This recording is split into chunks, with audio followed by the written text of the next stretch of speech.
Kat Sullivan in the house. Good to see you. Welcome to the penthouse. Thank you. It's beautiful. I'm glad you approve. The princess of Pinterest has arrived. Let's add value. Let's do it. Hello and welcome to the Entrepreneur Show. I'm John Spencer Ellis, your host. And today, my awesome guest is Kat Sullivan, the princess of Pinterest. Yes, that's right. I like that. Thank you. That makes it official. Yeah. You have to do that. Yes. Hey, we're going to talk about Pinterest. We're going to get to that later. But first, I want you to tell everyone a little bit about your story, your entrepreneurial journey. Okay. So, also known as the creation story. I like it. Yes. Very So, official. how did you get started in entrepreneurship? So, actually, I don't know if you know this story, but I worked in financial services my corporate career right out of college, and I was working for a company owned by AIG, which, if you know anything about the financial collapse in 2009, they were a major player, and so I lost my job. Wow. The same day I lost my job, I found out I was pregnant with my first daughter, so that kind of threw me for a loop. It was, do you go back to working or do you just write it off? So we decided to change it all up, and I wasn't going to go back to work. We just kind of decided my husband was going to work full time. We moved out of the Bay Area. We went to the Sacramento area. And then I was going to be the next Martha Stewart. That was my goal. I'm like, I'm going to stay home. I'm going to like fold fitted sheets and like, you know, put my wedding albums together. And on day 2, I burned the chicken, like the whole, I almost burned the house down and decided, you know Day what? 2. Day 2. So you gave it lots of time. I mean, I really it's went good. for it. Yeah. And I decided that's probably not going to work for me. So the same day I actually got an email from my cousin, and she was like, hey, I'm writing a blog. And this is in 2009. Blogs were very, they weren't as popular as they are now. Not everyone had one. So I started a blog, and I'm like, hey, I can do this. And then really quickly I realized that with a blog, I was able to not only write, but I was able to get a lot of readers, and I was getting a lot of traffic, and I was getting a lot of comments. And as that continued to grow, I figured out that, hey, wait a minute, I've got a platform that I can monetize. So I started getting sponsorship deals. I worked with, at one point, Mattel, Walmart, Really? Disney, yeah. That's a big deal. I was one of the Disney social media moms. And so what happened basically... Wait, hold on a second. What is a Disney social media mom? Those words have never been put together in a sentence before in my presence. Okay. Well, Disney social media mom was basically, Disney was looking for influencers. So they weren't called influencers, right? They were bloggers. And so they identified bloggers that had a really wide network, that had really tremendous growth, and you had to have the numbers to back it up. You had to have the viewers and the social media fans to back that up. And then you kind of had to apply to be a social media mom, and then you got to go to Disney events, and they were exclusive, and you'd get a bunch of swag and all these really cool opportunities. So Wow. I mean, that's brilliant. it was really fun. So your job as a Disney mom. Disney social media mom was to basically write about, so at the time Monsters Inc. was the popular, which is cool because Sully was the main character and our last name is Sullivan. So, but you write about the shows that they had, and it was all about, you know, the sponsors really just wanted exposure. And so I realized, okay, well, I've got all this exposure, but the way that I would present my partnership opportunities was to say, I wouldn't just say, hey, can I be working for you? I would say, hey, I'd love the opportunity, and if I get it, I can do all of this stuff for you. So it wasn't, hey, I want to do this for me. It was, hey, well, I've got, 10,000 monthly readers, which back then was a lot. I've got, 11,000 Facebook fans, and I'll get you exposure on Twitter, and I would come at them with this like big network opportunity. And so that's what really helped me monetize the blog at the time. So then really shortly after that, as with, I'm guessing how most of us get in business, people started saying, hey Kat, can you teach me what you did? How are you getting blog viewers, comments, readers? How are you getting sponsorship deals? How are you making money? Either teach me how you did it, or can you do it for me? So I said, I'll do it for you for a fee. And so I started charging people for that. And then it really just kind of turned into, I went from helping people with social media to having a social media services company to totally transitioning into Marketing Solved, which is now we do courses and programs to give business owners the information they need to learn how to market it themselves. We've been friends for years, and I had no idea. We never had that discussion. So I have to go back because I'm just fascinated with this. The whole Disney mom thing and all that. I think this is very smart. And I've never heard of that, but it totally makes sense.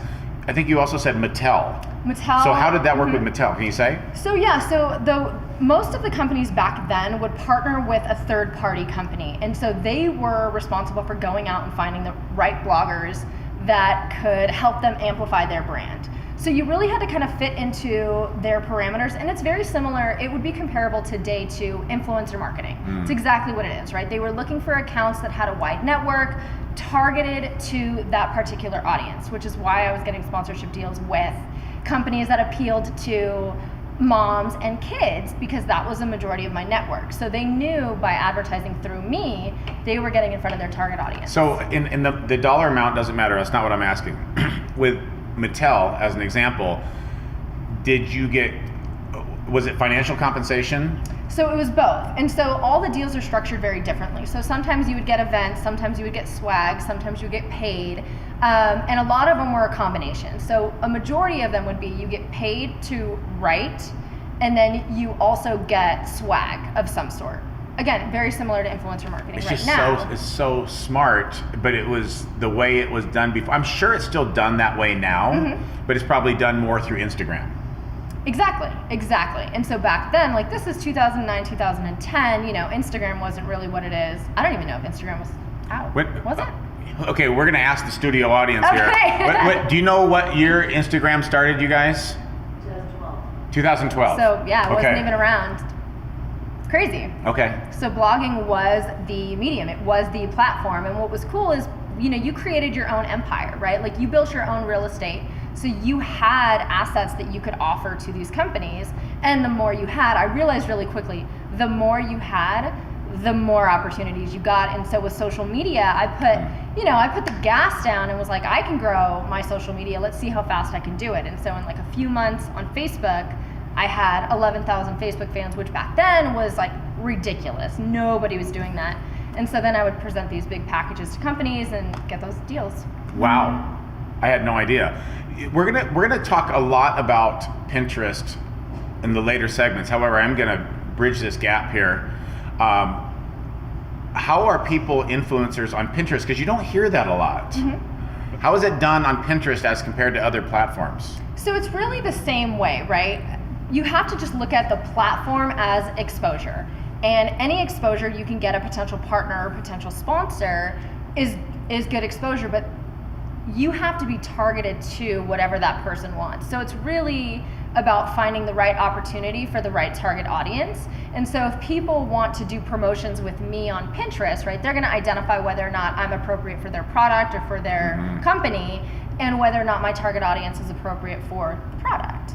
And so it's really just making sure that the match fits. And then if you wanna know how to get the influence, how do I get them the exposure? Oh, that's easy. Well, I tell you what, hold on a second. We're going to take a quick commercial break. We're going to come back and talk about that. And then I'm just going to ask you several different questions about social media marketing, and then, of course, specifically Pinterest, because after all, she is the princess of Pinterest. We'll be right back. Hi, my name is John Spencer Ellis, and I want to help you reach all of your personal, professional, physical, and financial goals. You have greatness within you. And sometimes you just need a coach, a trainer, and a mentor to help you realize your full potential. Since the age of 12, I have immersed myself in the study and practice of maximizing human potential, physically, mentally, personally, professionally, and financially.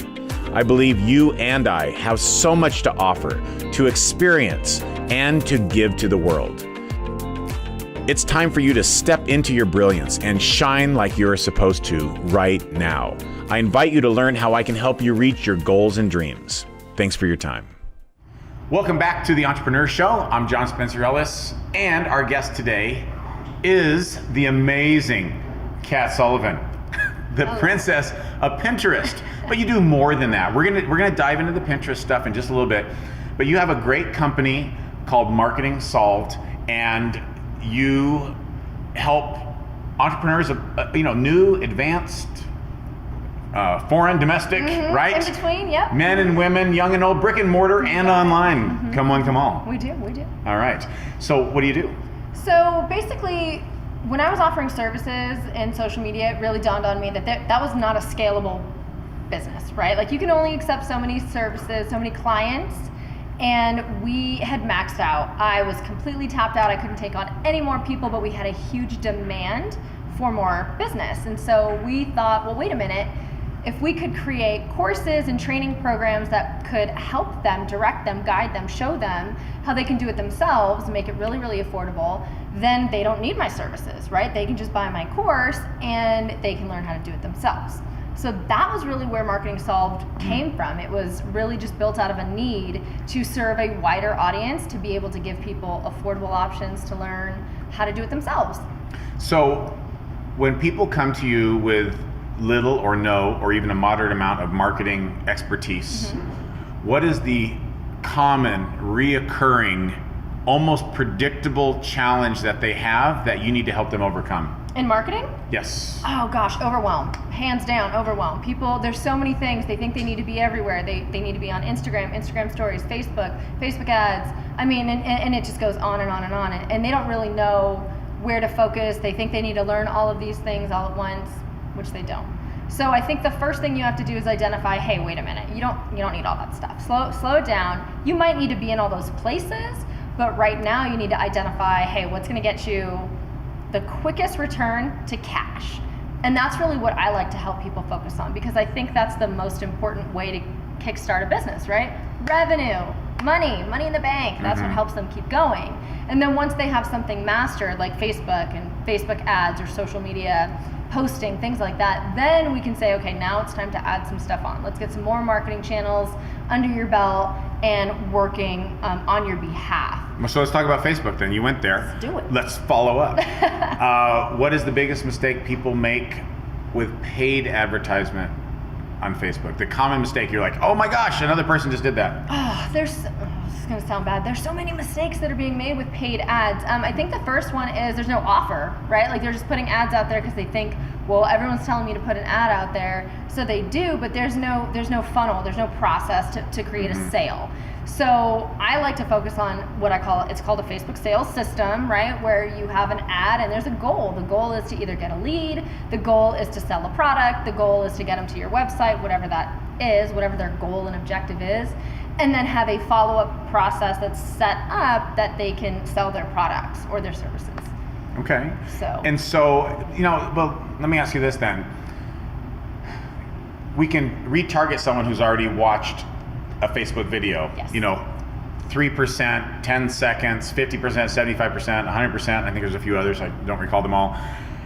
And sometimes you do that just to build brand awareness as well, but that's still part of the indoctrination process. I think so. Yeah, I think with new Facebook advertisers, it's really important for them to really know what their goal is. And so if they're just starting out, you need to really start building exposure.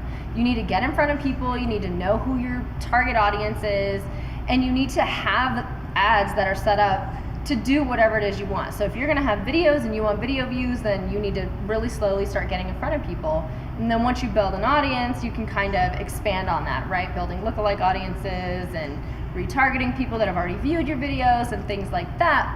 But yeah, there's definitely, you have to have a starting point and you need to know where you're going, right? Yeah, you have to know your outcome, otherwise. Absolutely. Yeah, you're going to steer people in the wrong direction. Yeah, the objective is really, I think, where people get confused, right? They hear other people, they see ads, and it's like, you just need to do this kind of Facebook ad, and you're going to make $1 trillion, Lamborghini, and they think that's going to work for them, and unfortunately, it doesn't, right? Because every business is different, and every business needs to have their own, sales system and process. So I ask a lot of people this who are Facebook marketing experts like yourself. What is your opinion for every dollar spent on a cold audience, a targeted audience, but one that has not perhaps been to your website yet? So if you spend $1 for that, how many dollars should be spent on retargeting that same person? Oh, well, what's the goal? Conversion, sales. So let's say if I was going to do a campaign where I wanted to get in front of people, I wouldn't run a traffic ad, I'd run an engagement ad on a blog post. That would be my strategy, because it's going to be a cheaper click and it's going to help you get a lot Wait, of... say this again. I want to make sure I get it and everyone else gets it. Okay, Okay. this is some heavy stuff here. Sorry, strategy is kind of what I love. Yeah, do it. Talk to us. So if you want to drive traffic so you want to get in front of a cold audience and you want to drive traffic to your website, brand new people, they don't know who you are, and you're just trying to connect with them. Instead of you would post on your Facebook page, right, a blog post. Just use a blog post, right? It's going to be informational. There's no ask. It's very friendly. And you can post a blog post. And when you run an ad, most people think they should run a traffic ad. But Facebook doesn't want people to leave Facebook, right? So you're going to pay more money because you're telling Facebook, send this ad to people that are going to click off of Facebook. What is Facebook going to do to you? They're going to charge you more because more. then they can't monetize it the same way. So they have to monetize it some way, and it's for that exit click. Exactly. So they're going to charge you more money. Interesting. So my strategy, especially with cold target, is to do an engagement ad, right? Like boosting a post. And engagement includes clicks. So you're going to get cheaper clicks. You're going to get more exposure on your ad, which Facebook loves. They love likes, comments, and shares. So I would run an engagement ad, and you can get engagement clicks, 40 cents probably, clicks, like any kind of engagement. Now 4 years ago, something like that would probably cost 20 cents. Yeah, 4 years ago it was like the Wild West. And that's the thing too. People need to realize that we're still kind of in this golden time. Perhaps it's not as golden as it was, but there's still incredible opportunity. I tell this story and people don't believe me, but back in the olden days, right after who was it? Our former vice president Al Gore invented the internet. So the story goes. I've been online seriously since 1992. And a lot of people go, "Oh," and they try to do the math. I'm like, "Yeah, it's been a long time." So it's been a very long time, and we used to use Canoodle is one of Canoodle, Overture, and there's a few other ones, and we used to get, and this is where I could just kick myself if I was that flexible. We used to get clicks for like the most important keywords for a penny a piece. And then they syndicated it to the other things, a penny a piece, and then you're like, "Oh my gosh, it's 2 cents now. What do I do?" Can you imagine that now? Can you imagine? Yeah, because as advertisers on Facebook, we were paying a very little bit for leads, and those were the good old days. They were $1.50 for a conversion or for a lead, and now you're looking at an average of, I've seen anywhere from $3 to, I have some clients who've had $40 conversions. So oh my gosh, it's changed. The landscape has changed. To give perspective, on Google, for one cost and a pay-per-click, for like as an example, best mesothelioma attorney, it's about $100 a click. Oh. Because the average case that they get is about $250,000. So very good return on investment there. I would pay that all day long. Isn't that crazy though? Yeah, wild. So what percentage, like I know you said they shouldn't do everything, but we always hear people say, "Oh, you have to be omnipresent," which makes sense. I think they should be everywhere, but not when they're starting. Not when they're starting. So if they have one platform and they only can spend $10 a day on ads, what do you do? They can only choose one platform? Well, only one. It's a toss-up between Facebook and Pinterest for me. Yeah. And you're only slightly. I know you're only slightly biased, but there's good reason. Biased. I'm going to in a second, actually in the next segment, I'm going to share my Pinterest journey because of your coaching, and to validate your point here. So Pinterest is one thing, Facebook is another. The good thing about it, like let's just say that you spent $10 a day on Facebook, you could still do Facebook Live, which also gets a very good. Is it edge rank or gravity score? I'm trying to remember. Gallery, edge rank, or gravity score that allows the it to go higher in newsfeed. Edge rank. Thank you. Chris Record just says edge rank. It's official.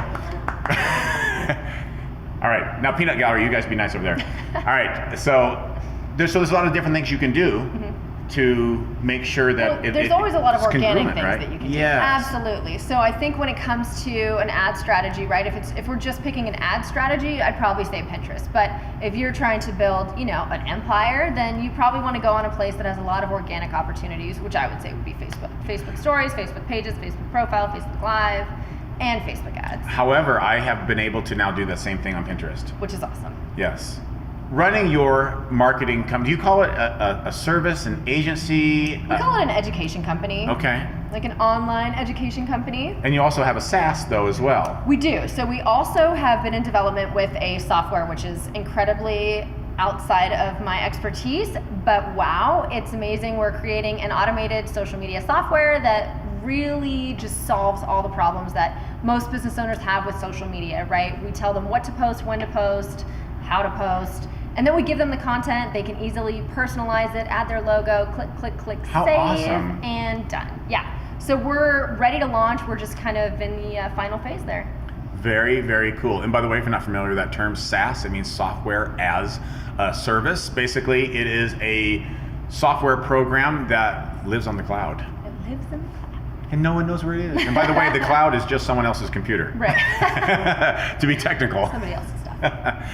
So you run your business from your home. I do, yes. And you have three kids. Mm-hmm. And an awesome husband, Brian. Yes. He's one of my best buddies. Hi, honey. Yes. And so, how in the hell do you do that? That's a great That's a technical term, by the way.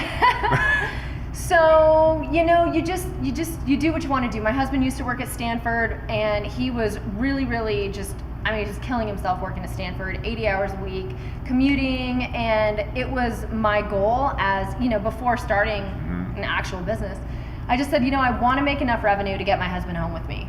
That's all I wanted, because he was unhappy, we were unhappy, the kids were unhappy, he was stressed out, he had heart surgery, gotten all these car accidents, and it was just not the way we wanted to live our life. So it was one of those moments you have to kind of say, like, where do we want to go in life? Mm-hmm. What do we want? What does it look like?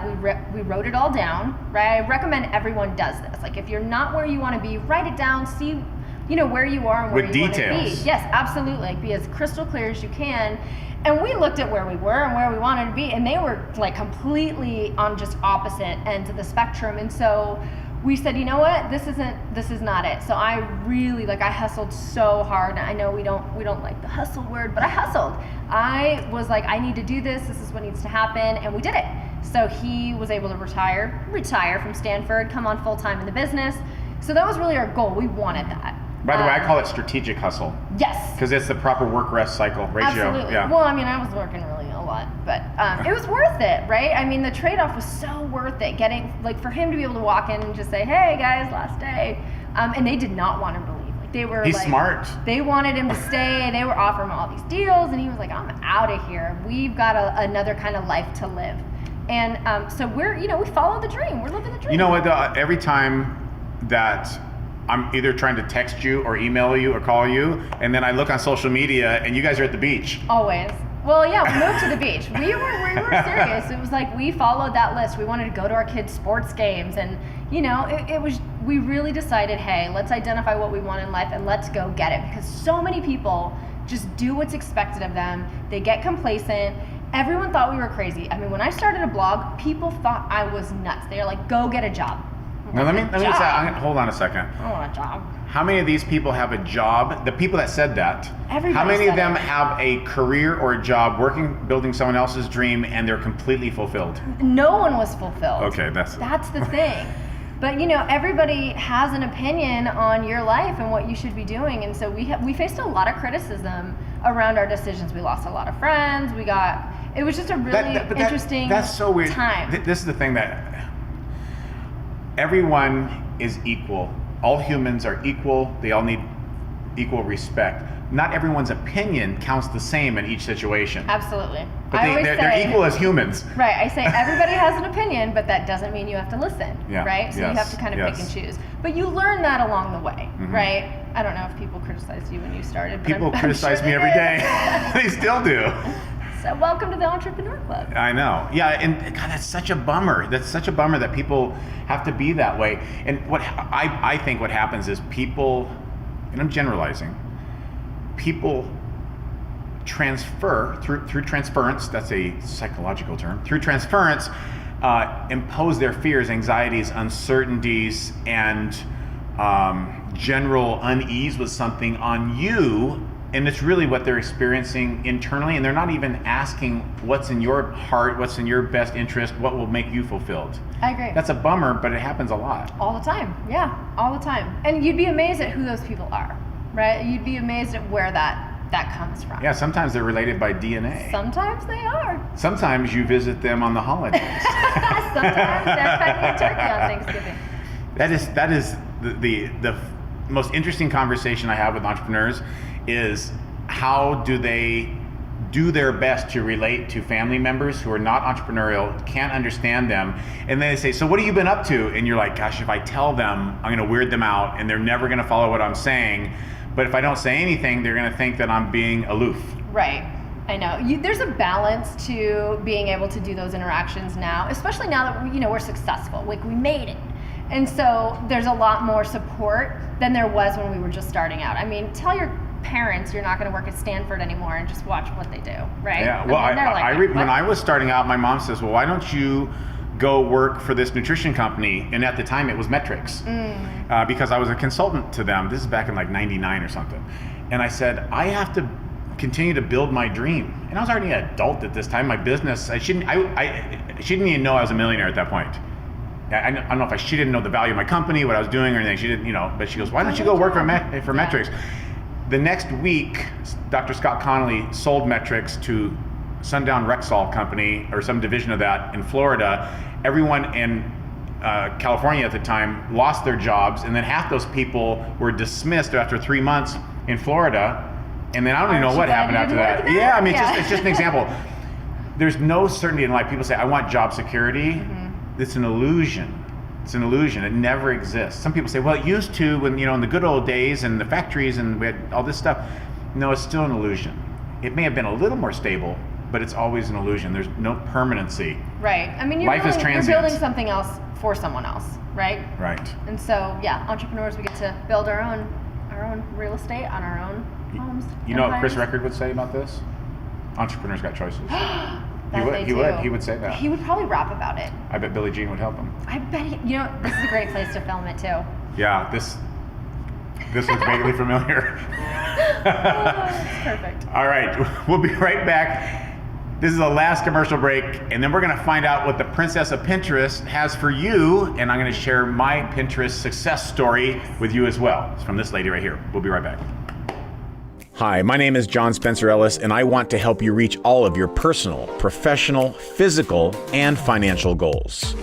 You have greatness within you, and sometimes you just need a coach, a trainer, and a mentor to help you realize your full potential.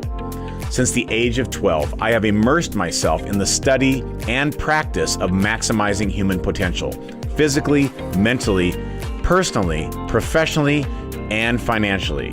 I believe you and I have so much to offer, to experience, and to give to the world. It's time for you to step into your brilliance and shine like you're supposed to right now. I invite you to learn how I can help you reach your goals and dreams. Thanks for your time. Welcome back to this third and final segment of the Entrepreneur Show. I'm John Spencer Ellis with Kat Sullivan, the Princess of Pinterest. Dun, dun, dun. Oh, I need a theme song. We can do that. Cool. I bet you can get one for about $45 on Fiverr. I'm in. So basically only $40 over the Got it. Yeah. Perfect. See how I did that? I do. I like that. That was smooth, wasn't it? That was good. Yeah, thank you. Tell. So anyway, back to the story. You are the Princess of Pinterest, self-proclaimed. You have a retractable crown. Right now, it is somewhere in the subdermal area, the posterior aspect of her cerebellum. Oh yeah, we're not cutting that part out. We're rolling right through. So I'm gonna give a quick backstory. So Kat and I, as I said, we've been friends for a long time, and she's like, you got to do Pinterest. You got to do Pinterest. And I said, well, I tried it before, and tried. I literally caught myself when I said that. I said that is the kiss of death for an entrepreneur. Well, I tried that. So that doesn't mean anything. She says, do this. and she helped me, she guided me, she coached me, and then I added my spin on it as well and went a little ballistic. Yes, you did. And I literally, and this is not an exaggeration, I promise you, it's not an exaggeration. It sounds nuts, but it's not exaggeration at all. I went from 50,000 impressions, which is basically your image comes up and it makes an impression. Someone sees it, they go, ah. So it went from 50,000 of those per month to over 4 million per month. And that happened in 4.5 months. Very short time. Yeah. Not that much. And I'm doing it now for each division and each program, each product, and each service or company. Each one has a different vertical, and I'm also doing different accounts for each of those. I'm going crazy with it because it's so effective. We went from obscurity on Pinterest to where it didn't even show in our Google Analytics as a means of viable traffic to now it's number 3, right behind Facebook. So now's a good time for me to say, I told you so. Neener. So that's no joke. I mean, I'm saying that to let them know and also to say thank you because it's no joke. What do people need to know about Pinterest? Because it's like this mythological creature in social media. Yeah. Because technically it's a search engine. It is a search engine, Yeah. actually. So most people look at it from a personal view perspective, and I think that's there's an education piece that's missing, especially for business owners to use the platform. So instead of looking at it as a place, and if you don't know what Pinterest is, just a brief overview, it's really just a place where you can save things that you see on the internet. Whether it's a product, whether it's a blog post, whatever that is, Pinterest came along and said, you know what, here's a virtual corkboard where you can pin things that you want to refer to later. And that's really what people see it, right? They just see it as a place for them to save their own stuff. Well, as a business owner, we want to get our stuff in front of that person. And so Pinterest is not just a place where people can pin their own stuff, but it's a place where they can also see what other people have added to the platform as well, because it's a search engine. So think of it as a visual Google.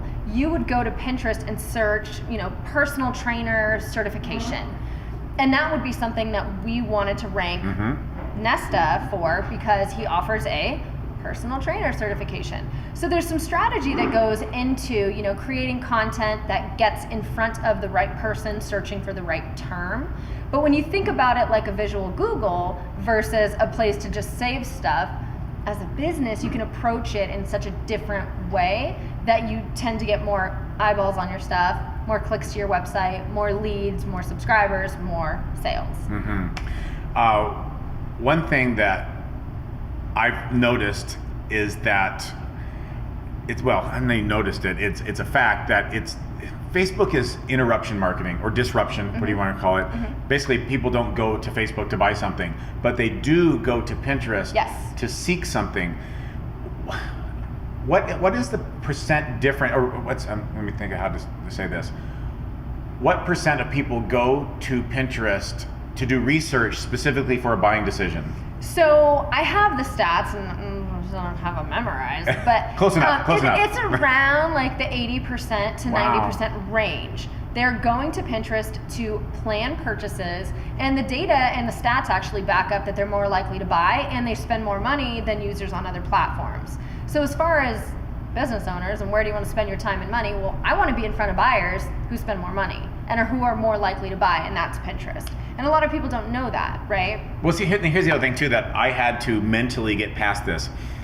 Even though we get a lot more interaction or traffic or whatever from Facebook, those people were saying, well, forget what you're doing, look at my stuff. Yeah. Pinterest, they're already saying, I want what you have. Right, thank you for showing me. Very now different. I want to get more information. Right. So to explain that a little bit more, if I can, if you're comparing Facebook and Pinterest, which a lot of people do, right? They come to me and they're like, no way. And even John, right? I said, hey, you got to get on Pinterest. And he was like, oh, I don't think so. Thanks for the suggestion. And so with Facebook, it's really, it's push marketing, right? Like you're trying to get your stuff in front of the right audience. And so you have to, it's kind of a guessing game, right? I mean, you can get in front of some warmer targets and things like that, but if you're just putting your product out there, you're like, hey, maybe these people are gonna buy my stuff. I'm gonna advertise to them, put my stuff in front of them. Pinterest is different. They're looking for it. They're typing in what they wanna see and what they wanna find. And so it's very different, right? It's push marketing versus they're looking for it. So pull marketing?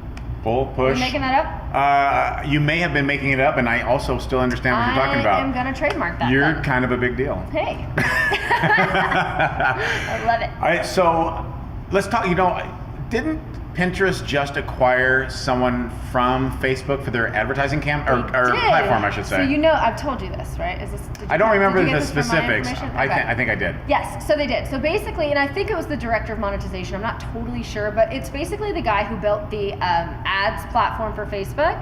So if you remember Facebook ads back in the day, they were very clunky, robotic, not very robust like they are now. And so the gentleman that built that he left and went over to Pinterest, and guess what he did? He started building out this really great ads platform on Pinterest, and so many people don't know about that. So a lot of the capabilities that people want to use Facebook for, Pinterest has those same capabilities, like retargeting, create custom audiences, retargeting, all that stuff. I was just thinking about something that with a Facebook ad, sometimes they're a little more lenient with it, but essentially for a picture you can only have 20% text or less. I've seen them be a little lenient depending on how it's configured. With Pinterest, it doesn't matter. Anything goes. And you can have any size image. It can literally be, and I'm making this up, it can be 800 pixels wide and literally 5,000 pixels long, with as much text, as many images, as much information as you want, and there's no penalty. Actually, it's encouraged because those kind of images do better. Yeah. Information does really well on Pinterest. It's, again, people are seeking for it, right? They want to find it. So it's really just about matching what they want with your stuff that you're selling, right? So for all of you guys who have businesses and want to test Pinterest out and don't think Pinterest works for you, one of the tests that I like to give people is to go on Pinterest and just search for your industry, search for what you sell, your service or your product, and look at what the results are and see if there are those items already on the platform. Because if there are, then you know that people are looking for it, there's a market for it. Because I think that's where I lose a lot of people. They're like, my people are not on Pinterest. And I'm like, okay, go search it. Yeah, that works for other people. Right, exactly. And so I'll say, well, why don't you do a quick search, go look for it. And you would be amazed at the wide variety of things that you're gonna find on there. So that's the first thing you wanna do, is just kind of make sure that your stuff is on there, which it probably is. And then move forward with the strategy to start putting your content on the platform and then drawing in traffic back to your site. One or two quick things. One is that I've learned that people like checklists, yeah, to-dos, top 5, 10, 3, 30, whatever it is. They like recipes, lists, how-to tutorials, the breakdown of the sequential order of a process, and things like that. And that, for me, that has worked really, really well. And if you don't know how to do that or what's working, just see what other people are doing and gather ideas. Don't steal it. Be inspired. Be inspired and use your own thing under your own branding, your own typography and color schemes and things like that. And then lastly, I want to ask you about the percentage of women on Pinterest. It is skewed, but that, to me, that just means there's more opportunity for men, because it's my understanding that, and correct me if I'm wrong, it's a small fraction of guys, but even the stuff that's for guys, half of that is put up by women. Something to that effect. I would believe that. I think people think it's just for females, but honestly, again, the data backs up that there's a growing male user base, and it's growing really fast. And so more and more men are adopting to the platform, which is great if men are your target audience. But if you're really concerned about whether or not your audience is there and you don't know if you'll hit them organically, just advertise to them, right? Like, just decide, hey, Pinterest, show this to all the guys. And just don't worry about having to guess whether or not they're there or not. I was just looking at some of the different things that I do that is targeted mostly towards men. And some of the cases, I was able to dominate the first page of returns on Pinterest in 1 week. Because there's simply there's no competition. I believe that. And what's interesting is I have a Pinterest course, right? I teach people how to do it. And most of my clients are males that are trying to learn the platform, that want to buy and want to figure out how to use it for marketing. So I think that's pretty interesting. The more, and I'm always surprised. I'm like, another guy, really? Yeah. Like, you think it's not, but. Well, it's not just for scrapbooking and furniture ideas and how to make up tutorials. That's there, I assure you. But there is a ton more, a lot, and it's just awesome. And look, you're the princess of Pinterest. I mean, am. like, it's coming from the source. You've been handed down a decree by royalty that you must get on Pinterest. And in all seriousness, if you're not, you're missing out. It's easy, it's inexpensive, the clicks are more valuable than a click from Facebook. At least that has been my experience, because the people want to buy. They are in the mode, the thought process of buying and doing research for a buying decision. Makes perfect sense to me. It's pretty great. And again, most people don't think it works, and here we are, we're a marketing company, right? Like we get the most traffic, the most clicks, the most subscribers, and we're promoting marketing products. So it works for any business. We're proof right here. It's working. It is. It's it working. Works. That's it for this episode of The Entrepreneur Show. Kat Sullivan, thank you so much. How do people contact you? You can find me at Marketing Solved on any of the social networks. It's a good way to start. Marketing Solved. Kat Sullivan, Princess of Pinterest. Yes. Woo! Thank you so much. Thank you for watching. We'll see you next time. Bye, guys.